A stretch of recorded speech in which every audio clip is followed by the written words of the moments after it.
Hello there, Qckslvrslash, and today I'm driving my Tier 6 Japanese destroyer, the Hatsuharu, and I'm playing alongside Savea and Flying Goomba, and this is a ship that I haven't given much love to since the whole Japanese DD split.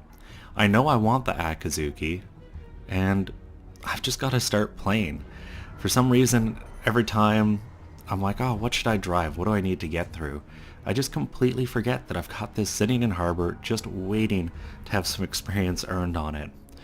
So today I'm going to do just that, and I've got a really good matchup. You know, it may be a tier 7 game, but considering the odds of me winding up with some 8s, I can live with this. And the reason I say it's a good matchup, at least for me, there's no higher tier destroyers. You know, I am the top tier as far as destroyers in this game, and that always bodes well, at least for me. And it pretty much just comes down to the fact that, you know, things aren't really going to be able to outgun me too much. I mean, theoretically this is, I think, the gunboat line, though I often feel the other one's a little better at this tier, because I only have 2 double barrel turrets. You know, if I didn't get the upgraded hull, I would have 1 more single barrel, but I typically go for the upgrade. That mild amount of hit points to me is always worth it, and you can work around having 1 fewer barrel. So off the start, I just head over to A. I don't really see anywhere else on the map that I want to be early on. I'd rather just take the flank, know it's captured, and then move on. And that's a strategy I use a lot. People have asked me to, you know, kind of cover like where I think you should go off the start. And I tend to work my way to a flank, unless a team's doing an obvious push. Like in this situation, it's pretty clear the team's kind of going for AB. Everyone's shifting over to this side, so I'm not going to drive off to C alone. That's how you're going to get yourself in trouble.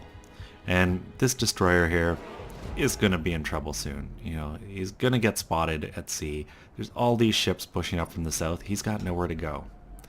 So, you know, try to move in the direction the majority of your team is, but, you know, work to a flank. Make sure your one side is secure. You're not going to get surprised with torpedoes or gunfire in the back, at least from the enemy, and then start working your way in. And right away, kind of identify that no one's come this way. You can kind of see it on the map, but something would be spotted if it was down here.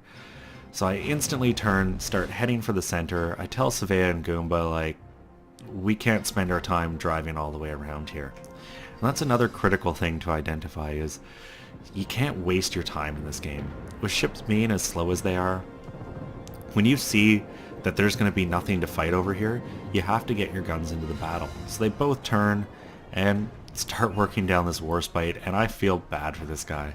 You know, the grand old lady can take a beating, but she is outmatched in this battle. And I line the torpedoes up. I'm like, this is going to be easy. And in this situation, I'm just looking. They're driving next to an island. They've pretty much got to go straight or turn in a bit. So I put one as if they were going perfectly straight on the lead indicator, the other just a little inside in case they turn in. I pop my smoke because I've got nothing else to do, and I start putting my guns to work. And really the reason I'm doing this is I don't think that Warspite's going to be alive long enough for my torpedoes to get there. So I want to get at least a little damage on the board and, you know, start doing some work so that at least, you know, by the end of this game I'm not left completely blank. Now on the map you'll notice there is a destroyer to my south, and that's what I'm looking at. I'm going, okay, those torpedoes are good. Got a Mitsuki to the south. I'm like, oh, one of these is going to hit. Of course the Warspite dies 1 or 2 seconds before my torpedoes hit, but I'm already moving, focusing on the next target. And this once again just comes down to clearing the flank. We know pretty much everything to the 3 line is clear of enemies. This Mitsuki sitting down here can put a lot of hate in the form of blind fired torpedoes just up at our team. So forcing them out, you know, moving them off this edge of the map is kind of critical to our continued push. And, once I'm comfortable that the Mitsuki's kind of scared away, or at least not going to be able to turn in and get easy torps, I'll start working my way back into Bravo. Get up, because I can see where the mass of enemies is, and when you're in a destroyer, you kind of want to be where everyone is. It really increases your odds of getting some major torpedo damage in when you just have an absolute cluster of enemy ships. Because they'll start bumping into one another, they simply don't have the room to maneuver to dodge your torpedoes, and, well, there's just more of them to hit. So the Mitsuki gets killed, and, in my head, I'm just drawing a mental line. I think we've got the entire map up to the 5 line. Now, they've got the whole map up to the 6. So we're kind of meeting in the middle. We're about to take Bravo. We've got a mild lead as far as kills go. We've only lost that one destroyer, and, well, now another cruiser, but, the one DD that got caught all the way at Charlie alone. It sucks for him, and, he's probably upset that none of the team came with him, but that just comes down to identifying what your team's doing and not going, well, someone has to do it. He could easily have sat, up here in the north and just fired torpedoes at the fleet, and that would have been really useful. It slows them down when you're continuously having to dodge torpedoes. And right now I'm kind of concerned about 2 things. One is Goomba. He's in the Graf Bay. It's a really good cruiser in my mind, and he absolutely deletes that Königsberg with a single volley. Kind of proving how potent those 283s are. But he's in a rough situation. He's out in front alone, doesn't have a lot in the way of cover, so I start just trying to put these guns to use. Getting rid of this Mitsuki is, going to remove a big threat of torpedoes. And in chat in the game, I was like, oh, why Goomba? Don't throw your torpedoes now. And he fires them at the Mitsuki, figuring, it's a chance at a hit. But what I know he realized here in about 20 or 30 seconds is, had he kept that right set, as he turns up here, he would have been able to blast them into that New York or Gneisenau and really get some extra damage. And, there is a time and place that, just throw your torpedoes. What's the worst that can happen? But holding on to them, especially when you're closing into a fleet of enemy ships, is very crucial. And he definitely realized it and kind of went, nah, shit. Because that Gneisenau would have been a prime target for a volley, and that's who I fired mine at. And we've just got this big cluster of ships. So I pop my smoke.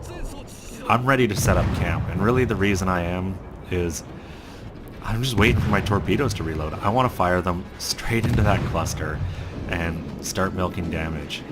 You can see I was firing at the New York, quickly swap over to that Nicholas as 2 of my torpedoes land on the Gneisenau. I get the flooding, and based on my damage counter, it is still ticking, but I'm not 100% sure that that's a flood, and it could be a fire I've got on the New York. So I fire off 8 seconds until I've got torpedoes again. I'm looking around. Saveo's in his Fuso, driving off to north, kind of getting chased by a Gneisenau. So I just fire blind into the smoke. And maybe I could have taken an aim shot at the Gneisenau or waited for the New York, but that New York continues to burn. And I'm about to actually get the kill. And at the time, I didn't even realize I had the fire there. But with so many ships still seemingly sitting in that smoke, because you'd have vision if the battleship had come out, there's a good chance those torpedoes do a lot of damage. And unfortunately, Savea ends up getting finished off by a fire there. So just as far as map control, we've kind of got the 6 line. We know Bravo's secure. There's no way they're getting into Alpha. So all I've got to do is kind of sit in this area in the middle of the map and just keep throwing torpedoes. Things are going to come around these corners, and if I've got torpedoes sitting ready for them, they're going to take damage. And you can see those 2 PEDs went straight into Gneisenau, and I've got the flood. Looks like his damage control isn't up from the first set that hit him, or maybe he had a fire or something, I'm not sure. But he was flooding for a few seconds there, and, well, I want the kill. I've got almost 72,000 damage, which for me in a Japanese DD is really good. And then the Kirov appears. Doesn't take much to finish him off. And part of me wonders if maybe he ate one of the torpedoes as well, but we'll see in the post-battle. And now I'm just racing around the corner. Get behind hard cover so that Nicholas can't just work me over. I know the Gneisenau's out here somewhere, so I'm thinking about that. I don't have smoke yet, but I do have my speed boost, and these Japanese ships are hard to hit if you're maneuvering. If you just settle down and drive in a straight line, yeah, it's pretty easy to hit them, but if you kind of wiggle about, they can be pretty tricky to hit. I take the first hit, I get my torpedoes off here, aiming one right where he is, the other just to the right of his lead, because I'm anticipating that he's going to turn to the right. Smoke finally comes up. I'm happy to disappear. Don't have to worry about hydroacoustic search because no one's got it that's close to me at least. And I kind of just wait long enough for that Nicholas, who ends up eating one of the torpedoes, to pop their smoke, and that breaks contact, or at least I thought it did. Unfortunately, Ganesi wasn't too intent on sitting in the smoke and eating a bunch of torpedoes, so he's starting to work me over. But once again, ship can be hard to hit. So I just wiggle back and forth, trying to avoid the bulk of the fire, throw any aim off, and disappear. I just have to get south of this little island here, and I'll be good to go. And for anyone who's never realized it, because you'd be surprised how many subtle things are in this game, 4 or 5 months ago, this island was turned into like a giant panther head or something. You'll see it as it comes around. Just a neat little touch, and the game's full of all kinds of little Easter eggs like that, and you just gotta be looking for them. But to me, that's like a big cat face right there. And definitely a little different than the little like mound that used to sit here. So I get into Charlie. Obviously, the enemy team knows I'm coming. That's a dead giveaway. I'm in the cap. I've telegraphed my location, and that's a dangerous thing to do. But looking at what's left on the team, looking at the score and the time, I'm really confident that we've got this. I'm pretty confident I can come around this corner and surprise torpedo something, and you're going to see I'm going to hug this coastline as close as possible. Disable the lock on my anti-air just to try to get, that plane killed. Doesn't work, but there's the Ganesi. I eat a big hit, but, you only need 1 hit point to launch the torpedoes. I had 119, get both sets off, and, well, I'm going to get revenge on the ship that killed me at least. And in quite the fashion, 5 of the 6 torpedoes hitting, and definitely at that point, this game is on lockdown. They've got 1 cruiser, 1 battleship left.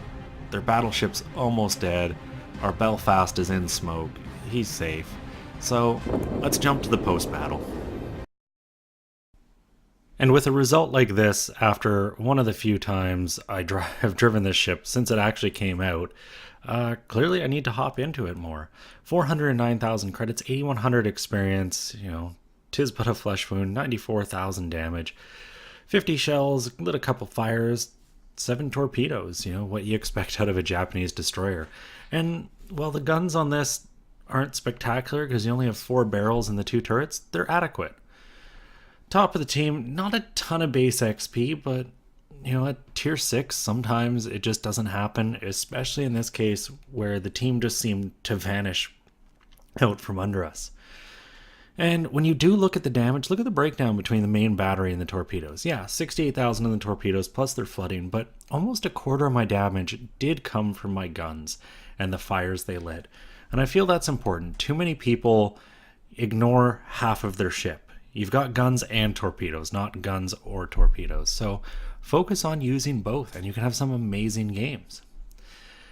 End of the day, though, took home 314,000 credits, 8,100 experience for the ship, 17,000 for a relatively new captain for this kind of gunboat line. Anyways, I hope you guys enjoyed this. If you did, consider giving it a thumbs up or subscribing to the channel. Both help keep me motivated. And as always, I'm Qckslvrslash, and I'll have another one for you guys tomorrow.